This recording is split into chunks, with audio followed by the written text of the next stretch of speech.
प्रिय विद्यार्थियों, आज हम कक्षा 12 हिंदी की पाठ्यपुस्तक अंतरा भाग 2 के काव्यखंड के अध्याय 10 में वर्णित कवि केशवदास द्वारा रचित रामचंद्रिका के अंतर्गत सरस्वती वंदना, पंचवटी वन वर्णन तथा अंगद, इन तीनों ही रचनाओं से संबंधित अभ्यास प्रश्न हल करने जा रहे हैं। सरस्वती वंदना से पहला प्रश्न है, देवी सरस्वती की उदारता का गुणगान क्यों नहीं किया जा सकता? विद्या, बुद्धि, विवेक की अधिष्ठात्री देवी माँ शारदे का, माता सरस्वती का गुणगान सामान्य तौर पर नहीं किया जा सकता। उनकी महिमा, उनकी उदारता नित्य नवीन है और अपरंपार है। माता सरस्वती की उदारता का, माता सरस्वती की महिमा का और उनके गुणों का बखान करना तो उनके पति ब्रह्मा जी के लिए भी, जिनके 4 मुख हैं, संभव नहीं हुआ है। ब्रह्मा जी भी 4 मुखों से माता सरस्वती के गुणों का बखान नहीं कर पाते हैं। उनके पुत्र शिवजी जो 5 मुख वाले हैं, वे अपने 5 मुखों से भी सरस्वती जी की महिमा का और उनकी उदारता का बखान नहीं कर पाते हैं। कुमार कार्तिकेय जी जो षडानन हैं, जिनके 6 मुंह हैं, 6 मुख वाले कार्तिकेय जी भी माता सरस्वती की उदारता और महिमा का, उनके गुणों का बखान नहीं कर पाते हैं। इस प्रकार एक साधारण बुद्धि वाला मनुष्य तो माता सरस्वती की महिमा का बखान कर ही नहीं पाता, क्योंकि ब्रह्मा जी, शिव जी और कुमार कार्तिकेय भी उनके निकट संबंधी हैं। उनके बारे में सब कुछ बहुत अच्छी तरह से जानते हैं। ब्रह्मा जी, शिव जी और कार्तिकेय जी सर्वसमर्थ हैं, लेकिन जब भी वे माता सरस्वती की महिमा और उदारता का वर्णन करते हैं, उनसे उनकी कोई न कोई विशेषता छूट ही जाती है, क्योंकि माता सरस्वती की उदारता और महिमा तो नित्य नवीन है, उसमें नवीनता का भाव है।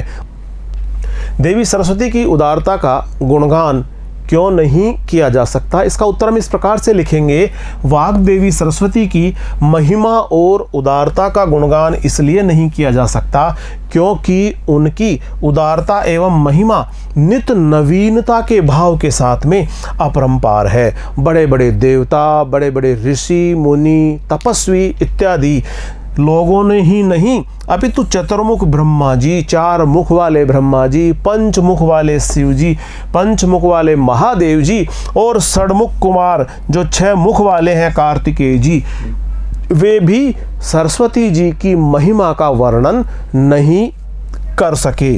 हर बार उनकी कोई न कोई विशेषता बखान करने से छूट ही जाती है। जब भी ब्रह्मा जी, चतुर्मुख ब्रह्मा जी, पंचमुख महादेव जी अथवा षटमुख कुमार कार्तिकेय जी उनकी महिमा का, उनकी उदारता का वर्णन करते हैं, तब उनकी महिमा और उदारता में नित्य नवीनता होने के कारण हर बार उनकी कोई न कोई विशेषता बखान करने से छूट ही जाती है। इस प्रकार देवी सरस्वती की उदारता का गुणगान नहीं किया जा सकता। अगला प्रश्न है, 4 मुख, 5 मुख और षटमुख किन्हें कहा गया है और उनका देवी सरस्वती से क्या संबंध है? 4 मुख वाले ब्रह्मा जी देवी सरस्वती के पति कहे गए हैं। देवी सरस्वती जी के पति ब्रह्मा जी, जिनके 4 मुख बताए गए हैं, 5 मुख शिव जी के बताए गए हैं, जिन्हें देवी सरस्वती जी के पुत्र के रूप में बताया गया है। देवी सरस्वती जी के पुत्र शिव जी के 5 मुख बताए गए हैं और देवी सरस्वती जी के नाती कुमार कार्तिकेय जी को बताया गया है, जिनके 6 मुख हैं, वे षडानन हैं, 6 मुंह वाले हैं। इस प्रकार 4 मुख वाले ब्रह्मा जी हैं, 5 मुख वाले शिव जी हैं और 6 मुख वाले कुमार कार्तिकेय जी हैं। और उनका देवी सरस्वती जी से क्या संबंध है? 4 मुख वाले ब्रह्मा जी देवी सरस्वती जी के पति हैं, 5 मुख वाले शिव जी देवी सरस्वती जी के पुत्र हैं और 6 मुख वाले कुमार कार्तिकेय जी देवी सरस्वती जी के नाती है। इस प्रकार उनका देवी सरस्वती जी से संबंध है। इस प्रश्न का उत्तर हम इस प्रकार से लिखेंगे, 4 मुख वाले ब्रह्मा जी जिन्हें सरस्वती जी का पति कहा गया है, 5 मुख वाले शिव जी जिन्हें सरस्वती जी का पुत्र कहा गया है और षटमुख वाले कुमार कार्तिकेय शिव जी के पुत्र हैं, जिन्हें सरस्वती जी का नाती कहा गया है। इस प्रकार ब्रह्मा जी सरस्वती जी के पति हैं शिव जी सरस्वती जी के पुत्र हैं और कुमार कार्तिकेय जी सरस्वती जी के नाती कहे गए हैं।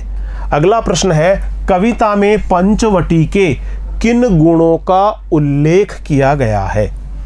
पंचवटी वन वर्णन में हमने देखा कि लक्ष्मण जी ने पंचवटी के गुणों का वर्णन किया है और लक्ष्मण जी कहते हैं कि यह पंचवटी तो भगवान शिव के समान कल्याणकारी है और मोक्ष प्रदायिनी है।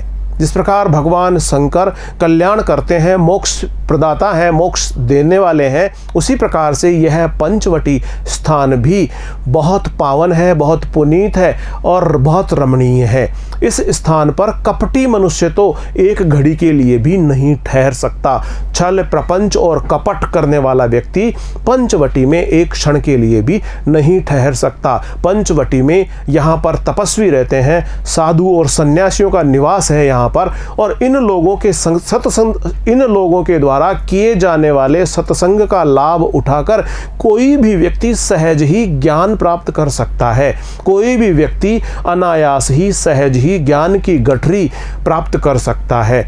यहाँ पर मुक्ति रूपी नर्तकी सदैव नर्तन करती रहती है। इस प्रकार पंचवटी मुक्ति देने वाली है। इसका उत्तर हम इस प्रकार से लिख सकते हैं, पंचवटी गुणों में धुर्जटी अर्थात भगवान शिव के समान बताई गई है।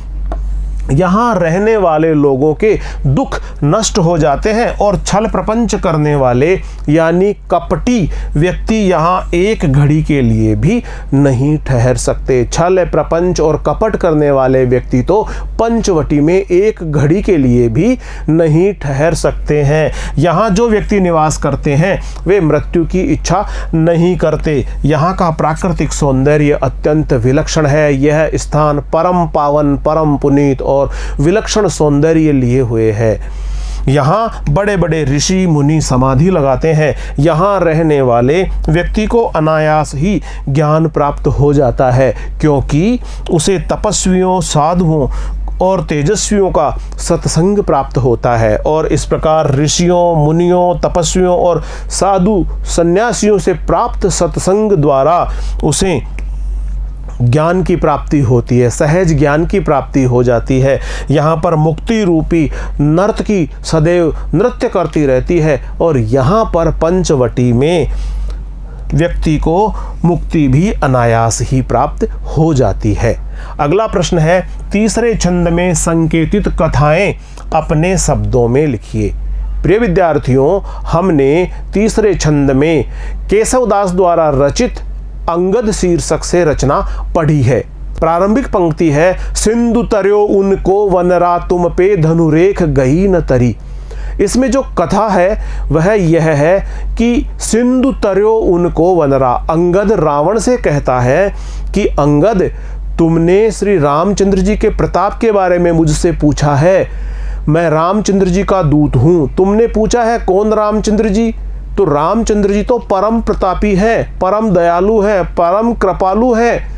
उनका एक छोटा सा वानर हनुमान सिंधु को तैर करके इस विशाल का महासागर को पार करके वह लंका में आ गया। सिंधु तरयो उनको वनरा, उनका तो एक वानर तैर करके इस विशाल का सागर को पार करके लंका में आ गया। सिंधु तरयो उनको वनरा तुम पे धनुरेख गई न तरी। और रावण, तुमसे तो वह धनुष की रेखा भी पार नहीं की गई। रावण उस रेखा को पार नहीं कर पाया और उसने माता सीता को उस रेखा के बाहर बुलाकर ही भिक्षा के नाम पर बाहर बुलाया और बलपूर्वक माता सीता का उसने हरण कर लिया। तब अंगद ने रावण को कहा कि तुम तो इतने कायर हो कि तुमसे तो वह धनुष की रेखा तक भी उल्लंघी नहीं गई, तुम तो उस रेखा को भी पार नहीं कर पाए। सिंधु तरयो उनको वनरा, उनका तो छोटा सा वानर सिंधु को पार करके आ गया, तुम पे धनुरेख गई न तरी, लेकिन तुमसे तो वह धनुष की रेखा को पार नहीं किया गया। इसका उत्तर हम इस प्रकार से लिखेंगे सिंधु तर्यो उनको वनरा। हनुमान के द्वारा समुद्र लांघने की जो कथा है उसको हम इसमें अपने शब्दों में प्रस्तुत कर सकते हैं। सीता की खोज के लिए सभी वानर समुद्र किनारे एकत्र हुए। उन्हें संपाति नामक गिद्ध ने बताया कि सीता लंका में अशोक वाटिका में है, अब वहां जाकर सीता की खोज खबर लेनी है। परंतु बीच में विशालकाय सागर को लांघकर लंका में जाना एक चुनौतीपूर्ण काम था। जामवंत ने हनुमान को प्रेरित किया और हनुमान समुद्र को लांघकर लंका में आ गए। अंगद ने इसी ओर संकेत करते हुए कहा है, रावण से कहा है कि राम का एक छोटा सा वानर हनुमान इस विशालकाय सागर को लांघकर तुम्हारी लंका में आ गया और तुम श्री राम का प्रताप नहीं जान पाए। यह श्री राम का ही प्रताप था कि वह नन्हा सा वानर समुद्र को लांघकर तुम्हारी लंका में आ गया। तुम पे धनुरेख गई न तरी। सीता हरण की योजना बनाकर रावण पंचवटी में पहुंचा। मारीच ने अपने आप को सोने के मृग के रूप में बदल लिया और वह श्री राम जी को भटकाते हुए वन में बहुत दूर तक ले गया। श्री राम ने मारीच को, जो सोने का मृग था, उसको बाण से मार डाला। बाण लगते ही वह मारीच जोर से चिल्ला चिल्ला कर हे लक्ष्मण की आवाज करने लगा। इस प्रकार का भ्रम हुआ कि सीता जी ने समझा कि श्री राम के प्राण संकट में है और इस प्रकार जब सीता जी ने लक्ष्मण जी को राम की रक्षा करने के लिए जंगल में जाने के लिए विवश कर दिया, पीछे से रावण आया और वह भिक्षाम देही की गुहार लगाता हुआ साधु के वेश में भिक्षा मांगने लगा। सीता जी उस साधु को भिक्षा देने के लिए बाहर आई, लेकिन रेखा से बाहर नहीं आकर वह रेखा के अंदर से ही भिक्षा देने लगी। रावण ने जैसे ही उस रेखा को लांघना चाहा, वह अभिमंत्रित रेखा थी। रावण इस बात को जान गया कि यदि मैं इस रेखा को पार करूंगा, इस लक्ष्मण रेखा को पार करूंगा, तो मैं जलकर भस्म हो जाऊंगा। रावण वह रेखा पार नहीं कर पाया। उसने माता सीता से कहा कि यदि तुम्हें भिक्षा देनी है तो इस रेखा के बाहर आकर के भिक्षा दीजिए, मैं बंधी हुई भिक्षा नहीं लेता, रेखा के अंदर से भिक्षा नहीं लेता। माता सीता उस साधु को भिक्षा देने के लिए रेखा से बाहर आई और बलपूर्वक रावण ने माता सीता का हरण कर लिया। तब अंगद ने रावण को कहा कि तुम तो इतने कायर हो कि तुमसे तो वह धनुष की रेखा भी पार नहीं की जा सकी, तुमसे तो वह धनुष की रेखा भी उल्लंघी नहीं जा सकी।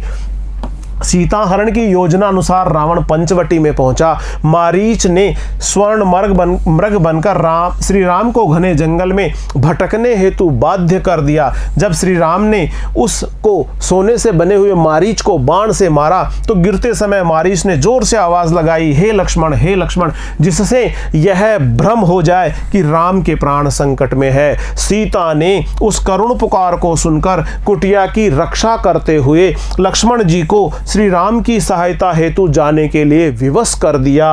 उस समय लक्ष्मण जी उस कुटिया के चारों ओर अपने धनुष से एक रेखा खींचकर गए और सीता जी से कहा कि माता, आप इस रेखा से बाहर मत जाना, यह लक्ष्मण रेखा आपकी रक्षा करेगी। यह कहकर लक्ष्मण जी चले गए। पीछे से कुटिया में सीता को अकेला पाकर रावण साधु के वेश में आया और उसने भिक्षाम देही की पुकार लगाई। जब सीता जी ने उसे भिक्षा देना चाहा, भिक्षा देने के लिए सीता जी बाहर आई तो उसने उस रेखा से बाहर आने को कहा।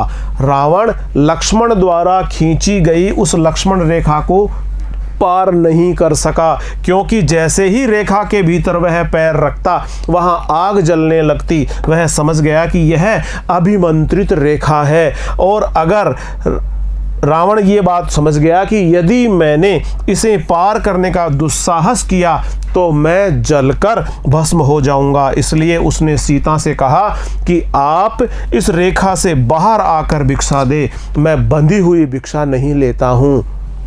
रेखा के भीतर से दी गई भिक्षा बंधी हुई भिक्षा कहलाती है। मैं बंधी हुई भिक्षा नहीं लेता हूँ, आप बाहर आकर के मुझे भिक्षा दें और तभी मैं इसको ग्रहण कर पाऊंगा। उसकी बात मानकर जब सीता जी रेखा से बाहर आकर भिक्षा देने लगी तो उसने रावण ने सीता जी का बलपूर्वक हरण कर लिया। इसी घटना की ओर अंगद संकेत करते हुए कह रहा है, रावण को वह यह बात कह रहा है कि तुम तो इतने कायर हो कि तुमसे धनुष की वह वह रेखा भी लांघी नहीं जा सकी। तुम तो धनुष की खींची गई उस रेखा को भी पार नहीं कर पाए। और राम जी तो परम प्रतापी हैं, परम दयालु है, परम कृपालु है। उनका तो एक छोटा सा वानर भी इतने विशाल का सागर को लांघकर तुम्हारी लंका में आ गया, और तुमसे वह धनुष की खींची गई एक छोटी सी रेखा भी नहीं लांघी गई।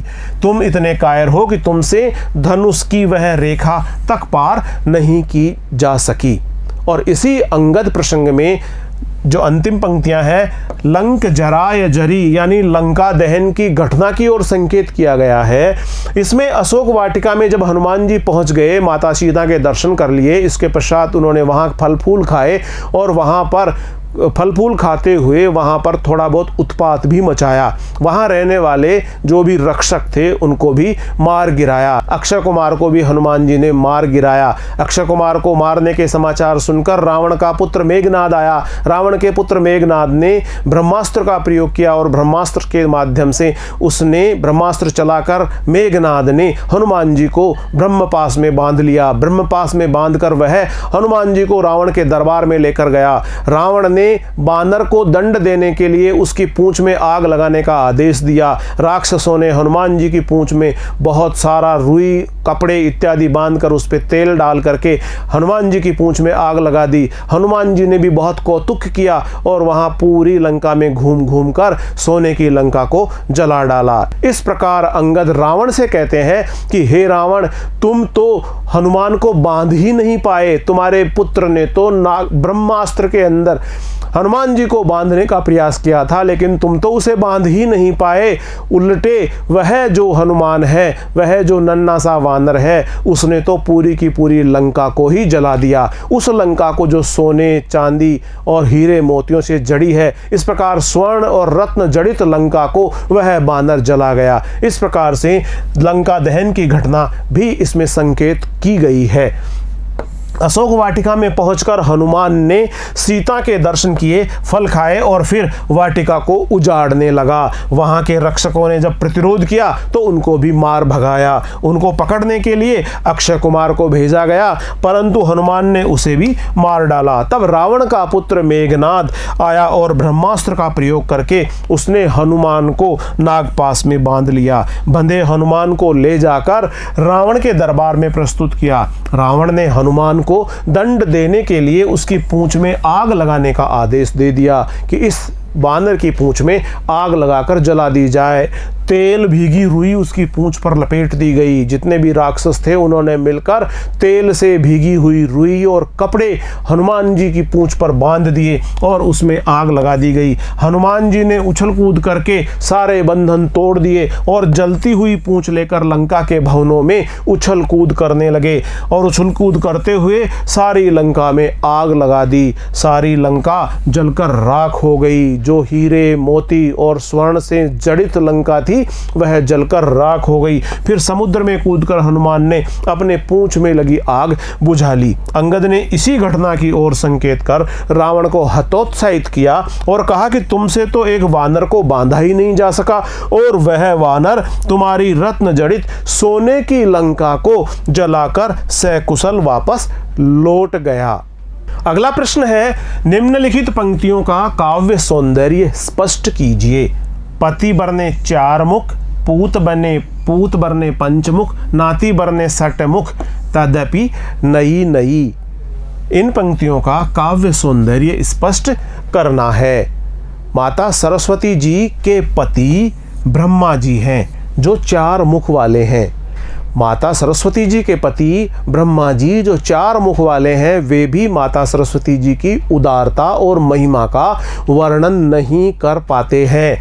पूत बने 5 मुख, माता सरस्वती जी के पुत्र 5 मुख वाले शिव जी हैं। 5 मुख वाले शिव जी भी अपने 5 मुखों से माता सरस्वती की उदारता और उनकी महिमा का, उनके गुणों का बखान नहीं कर पाते हैं। नाती बरने 6 मुख, और उनके नाती कुमार कार्तिकेय हैं, वे षडानन हैं, वे 6 मुंह वाले हैं। 6 मुंह वाले कुमार कार्तिकेय भी माता सरस्वती जी की उदारता और महिमा का गुणगान, उनका वर्णन नहीं कर पाते हैं। तदपि नई नई, क्योंकि जब भी उनके पति, उनके पुत्र और उनके नाती माता सरस्वती जी की महिमा और उदारता का वर्णन करते हैं, उनकी उदारता का बखान करते हैं, तो उसमें कोई न कोई नवीनता का भाव लगातार बने रहने के वजह से उनकी कोई न कोई विशेषता छूटती ही चली जाती है, कोई न कोई विशेषता वर्णन करने से छूट ही जाती है, क्योंकि माता सरस्वती की महिमा और उदारता में नित्य नवीनता का भाव है। माता सरस्वती की महिमा और उदारता अपरंपार है, इसलिए उनकी इस महिमा और उदारता का वर्णन किया नहीं जा सकता। पहला है, पति बरने 4 मुख, पूत बरने 5 मुख, नाती बरने 6 मुख, तदपि नहीं। इसका काव्य सौंदर्य स्पष्ट कीजिए।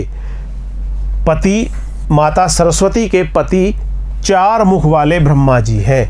माता सरस्वती जी के पुत्र 5 मुख वाले शिव जी हैं। माता सरस्वती जी के नाती 6 मुख वाले कुमार कार्तिकेय हैं। फिर भी ये सब माता सरस्वती जी की उदारता और महिमा का बखान करते हैं, फिर भी यह माता सरस्वती जी की महिमा और उदारता का बखान नहीं कर पाते। जब भी ये ऐसा करने का प्रयास करते हैं, कोई न कोई माता सरस्वती जी की विशेषता बखान करने से छूट ही जाती है, क्योंकि माता सरस्वती जी की महिमा और उनकी उदारता, उनके गुण सदैव नवीनता का भाव लिए हुए हैं, वे अपरंपार हैं। इस प्रकार से सरस्वती की महिमा और उदारता अपरंपार है। साधारण व्यक्ति तो उनकी महिमा का वर्णन कर ही नहीं सकता, क्योंकि जो उनके निकट संबंधी है, उनके पति हैं, पुत्र हैं और नाती हैं, वे भी उनकी महिमा का वर्णन नहीं कर पाते, जबकि वे परम समर्थ हैं। ब्रह्मा जी के 4 मुख हैं, शंकर जी के 5 मुख और षडानन के 6 मुख हैं। इतनी सामर्थ्य होने के बावजूद भी वाग्देवी सरस्वती की महिमा और उदारता का बखान नहीं कर पाते। ये सब भी जब माता सरस्वती की महिमा का बखान नहीं कर पाते, तो भला मैं, कवि कहते हैं कि भला मैं साधारण बुद्धि का मनुष्य एक मुख से उनकी महिमा का वर्णन कैसे कर सकूंगा, और यही बताना कवि का लक्ष्य है। इसका कला पक्ष इस प्रकार से है, यहाँ योग्य को अयोग्य ठहराकर अतिशयोक्ति यानी संबंधातिशयोक्ति अलंकार का विधान किया गया है। जो योग्य है महिमा का वर्णन करने में, जो योग्य है ब्रह्मा जी, शंकर जी और कार्तिकेय जी, जो सर्व समर्थ हैं, सब प्रकार से योग्य हैं, लेकिन कवि ने उनको भी यहाँ पर अयोग्य ठहरा दिया है। इस प्रकार योग्य व्यक्ति को अयोग्य ठहराकर यहाँ पर कवि ने इसमें संबंधातिशयोक्ति अलंकार का सौंदर्य हमारे समक्ष प्रस्तुत किया है। इसमें व्यंजना सौंदर्य भी निहित है, इसमें दंडक छंद का प्रयोग किया गया है। भाषा में संस्कृत निष्ठता है, कवि ने ब्रज भाषा में अपनी रचना प्रस्तुत की है। निम्नलिखित पंक्तियों का काव्य सौंदर्य स्पष्ट कीजिए। तहु चहु और नाचती मुक्ति नटी, गुण धूर जटी वन पंचवटी। इसमें लक्ष्मण जी वन पंचवटी की महिमा का वर्णन करते हुए कहते हैं, पंचवटी की महात्म्य का वर्णन करते हुए लक्ष्मण जी कहते हैं कि यह पंचवटी तो भगवान शिव के समान कल्याणकारी है, मोक्ष प्रदायिनी है, कल्याण करने वाली है, और यह इतना पावन, इतना पुनीत स्थान है कि यहाँ पर तो मुक्ति रूपी नटी, मुक्ति रूपी नर्तकी सदैव नृत्य करती रहती है। यहाँ तो मुक्ति प्राप्त करना बहुत ही सहज है, बहुत ही आसान है। वह यह पंचवटी गुणों में भगवान शंकर के समान कल्याणकारी है और मुक्तिदायिनी है। पंचवटी में सर्वत्र मुक्ति रूपी नर्तकी नर्तन करती रहती है। इस पंचवटी में सर्वत्र मुक्ति रूपी नर्तकी का नृत्य चलता ही रहता है। यहाँ रहने वाले प्राणियों को बिना प्रयास ही मोक्ष की प्राप्ति हो जाती है। पंचवटी के सौंदर्य और श्रेष्ठता का इसमें चित्रण हुआ है। इसका कला पक्ष इस प्रकार से है, मुक्ति नटी में रूपक अलंकार है, मुक्ति रूपी नटी रूपक अलंकार है। पंचवटी को शंकर के समान कल्याणकारी एवं मुक्ति प्रदायिनी बताया है। इसमें उपमा अलंकार का सौंदर्य निहित है। सवैया छंद में इस रचना को प्रस्तुत किया गया है। कवि ने ब्रज भाषा का प्रयोग किया है, जो संस्कृत निष्ठ है। शब्द चमत्कार पर विशेष बल दिया गया है। निम्नलिखित पंक्तियों का काव्य सौंदर्य स्पष्ट कीजिए। सिंधु तर्यो उनको वनरा, तुम पे धनुरेख गही न तरी।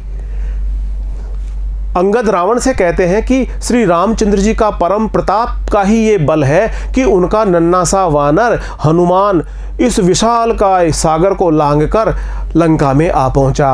तुम पे धनुरेख गई न तरी, और तुमसे लक्ष्मण द्वारा खींची गई वह लक्ष्मण रेखा भी नहीं लांघी जा सकी। तुम उस लक्ष्मण रेखा को भी पार नहीं कर पाए। श्री रामचंद्र जी का ही प्रताप है कि उनका नन्हा सा वानर विशाल काय सागर को लांघकर यहाँ आ पहुंचा। यह कहकर अंगद रावण को आतंकित करना चाहता है। वह चाहता है कि रावण इस बात को स्पष्ट रूप से समझ ले कि श्री रामचंद्र जी का एक छोटा सा वानर भी सर्वसमर्थ है और बहुत बलशाली होते हुए वह लंका में आकर के जिस प्रकार से लंका को जलाकर चला गया, उस प्रकार के वीर वानर श्री रामचंद्र जी की सेना में और भी बहुत सारे हैं। इसका काव्य सौंदर्य भाव पक्ष इस प्रकार से इस पंक्ति का, अंगद ने रावण से कहा तुम श्री राम के आगे कहीं भी नहीं ठहरते। कहाँ परम प्रतापी श्री राम और कहाँ पर तुम। देखो उनका तो छोटा सा वानर हनुमान इतने बड़े सारे समुद्र को लांघकर लंका में आ धमका,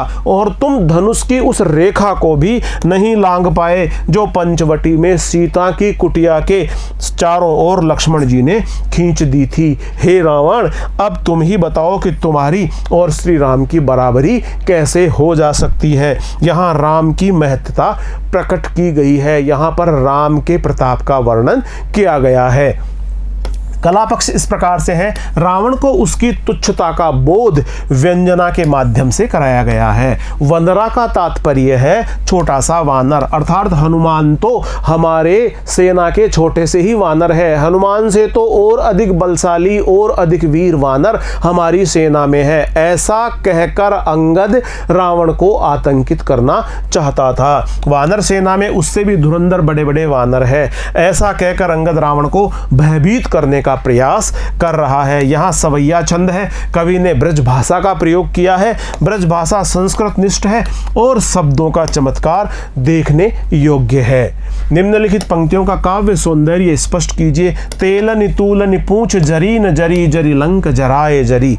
इन पंक्तियों का आशय इस प्रकार से है कि हनुमान जी की पूंछ में रुई बांध करके उसके ऊपर बहुत सारा तेल डाल करके उसके ऊपर आग लगा दी गई, लेकिन तूलनी जरी जितनी भी रुई थी और रुई के ऊपर डाला गया तेल था वह तो जल गया, लेकिन पूंछ न जरी, उसकी पूंछ थी हनुमान जी की, वह नहीं जरी। तूलनी जरी, जितनी भी रुई थी कपड़े थे उनके ऊपर डाला गया तेल था वो तो सबका सब जल गया, लेकिन पूंछ न जरी, लेकिन हनुमान जी की पूंछ न जरी, पूंछ नहीं जरी। जरी लंक, और जो सोने हीरे मोती आभूषण से जड़ी हुई लंका थी जरी लंक, वह जराए जरी, उसको जला करके भस्म कर दिया गया, वह तो जला करके भस्म ही कर दी गई। अंगद ने रावण से कहा कि हनुमान की पूंछ को तेल और रुई लगाकर तुम लोगों ने जलाने का पूरा प्रयास किया, उसे नहीं जला पाए। हाँ, इस प्रयास में तुम्हारी हीरे मोती से जड़ी सोने की लंका अवश्य जलकर खाक हो गई। हे रावण, यह श्री राम का ही प्रताप है और तुम मुझसे पूछ रहे हो कि श्री राम का प्रताप क्या है। क्या अब भी तुम्हारे श्री राम का प्रताप समझ में नहीं आया। तेलन तूलन पूंछ जरी न जरी, जरी लंक जराए जरी। इस प्रकार हनुमान ने अपनी पूंछ में लगे हुई तेल और रुई के माध्यम से पूरी लंका को जला दिया। ऐसी लंका को जला दिया जो हीरे मोती और स्वर्ण से जड़ी हुई है। इसका कला पक्ष इस प्रकार से है, इसकी रचना ब्रज भाषा में हुई है जो संस्कृत निष्ठ है। इसमें व्यंजना का सौंदर्य दर्शनीय है। कवि ने सवैया छंद का इसमें प्रयोग किया है। तेलनि तूलनि में छेकानुप्रास, जरी जरी में यमक अलंकार तथा दसकंठ में व्यंजना का सौंदर्य निहित है। ब्रजभाषा का प्रयोग किया गया है। लंका दहन की अंतरकथा द्वारा राम के पराक्रम का इसमें वर्णन किया गया है। निम्नलिखित का आशय स्पष्ट कीजिए। भावी भूत वर्तमान जगत बखानत है, केशवदास क्यों हूं ना बखानी काहू पे गई। केशवदास, कवि केशवदास द्वारा रचित रामचंद्रिका के सरस्वती वंदना के अंतर्गत ये इन पंक्तियों के माध्यम से कवि कहते हैं कि भावी, भूत और वर्तमान जगत बखानत है। इस संसार के लोग माता सरस्वती की महानता, उदारता और उनकी दयालुता का वर्णन का बखान इस संसार के लोग करते हैं। बखानत है का वर्णन करते हैं। वर्तमान समय के जो बुद्धिमान लोग हैं, वर्तमान समय के कवि हैं, वे भी माता सरस्वती की इस महिमा और उदारता का वर्णन करते हैं। भूतकाल के लोगों ने भी माता सरस्वती की उदारता का वर्णन, उनका बखान करने का प्रयास किया। भावी भविष्य में भी माता सरस्वती की उदारता और उनके गुणों का वर्णन करने का प्रयास किया जाता रहेगा। लेकिन केशव दास जी कहते हैं कि उनकी माता सरस्वती की गुणों की, माता सरस्वती की उदारता और उनकी महानता की महिमा का बखान तो काहू पे गई किसी के द्वारा भी नहीं किया जा सका। कोई भी व्यक्ति इस प्रकार का नहीं है भूतकाल में, वर्तमान काल में अथवा भविष्य काल में, ऐसा कोई भी व्यक्ति नहीं है जो माता सरस्वती की उदारता, उनकी महिमा और उनके गुणों का ठीक ठीक प्रकार से बखान कर सके। क्योंकि माता सरस्वती की महिमा का वर्णन तो उनके पति जो 4 मुख वाले ब्रह्मा जी है वे भी नहीं कर पाए, उनके पुत्र 5 मुख वाले शिव जी भी नहीं कर पाए, कुमार कार्तिकेय जो माता सरस्वती के नाती हैं, जो 6 मुख वाले हैं, वे भी अपने 6 मुखों से माता सरस्वती जी की महिमा का पूरा पूरा बखान नहीं कर पाए। जब भी इन लोगों ने माता सरस्वती की महिमा, उदारता का बखान करना चाहा तो उनसे भी कोई न कोई उनकी विशेषता छूट ही गई। क्योंकि माता सरस्वती की महिमा तो अपरंपार है, जिसमें नित्य नवीनता का गुण विद्यमान है। अग ओग की बेरी कटी बिकटी निकटी प्रकटी गुरु ज्ञान गटी। अंगद प्रसंग से इसे को लिया गया है। अग ओग की बेरी कटी बिकटी। अग ओग यानी पापों के समूह की बेड़ियां कट जाती है। पंचवटी के महात्म्य का वर्णन करते हुए लक्ष्मण जी बताते हैं कि यह इतना पावन पुनीत स्थान है कि यहाँ पर पापों की बेड़ियां है वो कट जाती है, पापों की जंजीरें कट जाती है, बेड़ियां कट जाती है। बिकटी निकटी प्रकटी गुरु ज्ञान गटी। और यहाँ पर बहुत सारे साधु, संत, सन्यासी, योगी, तपस्वी निवास करते हैं और उनके द्वारा जो सत्संग का ज्ञान प्राप्त होता है, जिसके माध्यम से गुरु ज्ञान सहज ही प्राप्त हो जाता है। यहाँ पर गुरु ज्ञान प्राप्त होना पंचवटी में बहुत सहज है। इस प्रकार लक्ष्मण जी पंचवटी की महिमा का वर्णन करते हुए कहते हैं। इनका उत्तर हम इस प्रकार से लिख सकते हैं। भावी भूत वर्तमान जगत बखानत है, केशवदास क्यों हूं ना बखानी काहू पे गई। इसका उत्तर हम इस प्रकार से लिख सकते हैं। माता सरस्वती की महिमा और उदारता का वर्णन कर पाना संभव ही नहीं है। भूतकाल के लोगों ने इसका वर्णन किया पर वे वर्णन नहीं कर पाए। वर्तमान काल के लोग भी माता सरस्वती की महिमा का वर्णन कर रहे हैं पर कर नहीं पा रहे। इसी प्रकार भविष्य काल के लोग भी माता सरस्वती की उदारता और महिमा का वर्णन करेंगे, उदारता का वर्णन करेंगे पर कर नहीं पाएंगे। क्योंकि माता सरस्वती की महिमा और उदारता, उनके गुणों में नित्य नवीनता का भाव विद्यमान है। उनकी महिमा और उनकी उदारता नित्य नवीनता के भाव से भरी हुई है। इसलिए भावी, भूत, वर्तमान, न तो भविष्य के लोग, न भूतकाल के लोग और न ही वर्तमान के लोग माता सरस्वती के इन गुणों का बखान कर पाते हैं।